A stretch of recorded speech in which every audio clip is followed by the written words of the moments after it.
Et dans le magazine de cet après-midi, dans la région d'Ikil, la plaine de Hanlé, située à 25 km de la ville, est une région aride. Mais une plante dite prosopis envahit ce secteur et pousse en abondance. Certaines graines de cette plante, qui a une faculté de se multiplier, empêchent d'autres plantes d'apparaître, mais d'autres personnes veulent en valoriser cette plante en l'utilisant comme aliment pour bétail. Séquence dans ce commentaire. Nous sommes à Hanlé, à 25 km du chef-lieu de Dikil. Il fait plus de 40 degrés à l'ombre.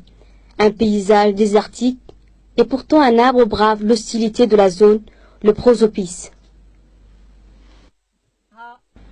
Celui-ci est un prosopis mâle, et celui avec les gousses, c'est la femelle. Elle produit des gousses durant 7 mois, et à partir de ce mois de juin, elle ne donnera plus de gousses. Le prosopis est l'une des 100 espèces qui menacent la flore, mais depuis peu de temps, on fait de cet arbre inutile jusque-là une source de profit pour les populations de Hanlé. Une population qui vit de l'élevage et de l'agriculture. De ces gousses, on fait par exemple des aliments de base pour les chèvres.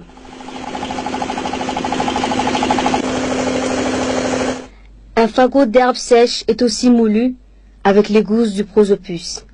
Ces arbres qui poussent juste dans ce jardin.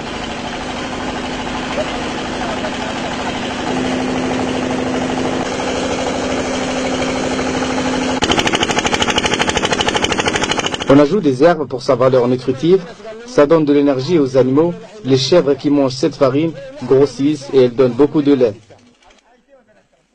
À tour de rôle, les chèvres de chaque membre de la coopérative de Hanlé, qui sont en nombre de 90 agro-éleveurs, dégustent ce fameux mets qui a un goût sucré. Les bêtes en raffolent de cette farine appelée en afar boucha. Avec 2 employés, la coopérative a la capacité de produire jusqu'à 25 sacs de 50 kg par jour. Cependant, la production se fait à la demande. Les principaux clients sont les éleveurs des localités environnantes.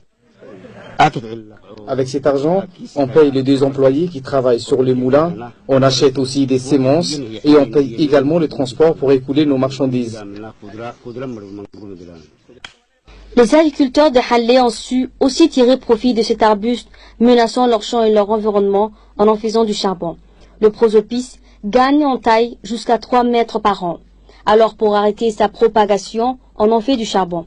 Comme Hanlé, plusieurs coopératives de la région ont bénéficié de ce moulin en vue de faire de cet arbre nuisible un profit.